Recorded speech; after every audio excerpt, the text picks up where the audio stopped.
Because there's a few guys who have a reputation for being the person to I guess initiate the newer talent. Another guy that we hear a lot of stories about is Bob Holly. Yes, Bob was there. Yep, Yeah, yep. Bob was that guy as well. Bob introduced himself to Bubba in a little violent way. oh I think boy. Bubba was getting a massage at the time. They had this guru that came in that he knew all the techniques and the pressure points.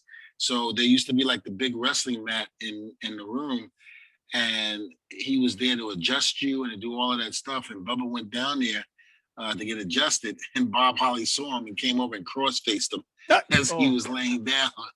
Yeah, and so those two were, going at it, but not going at it in a bad way. They were going at it, testing each other out, and Bubba being the young guy coming into WWE, and Bob Holly being the vet.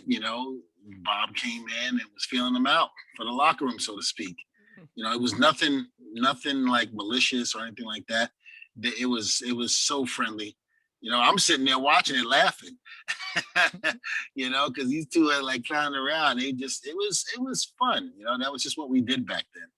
So Bob made sure he introduced himself to the Dudleys. I mean, I've heard tons of stories from a lot of the guys I've worked with and wrestled that have been in WWE, and I'd say Bob's a very polarizing figure, but for the most part, I feel people do respect what he did to help weed out maybe people who didn't belong, and I think that speaks to maybe a bit of a generational change, because nowadays I can't imagine that there would be someone like that in today's WWE. It's a little bit more Well, sanitized.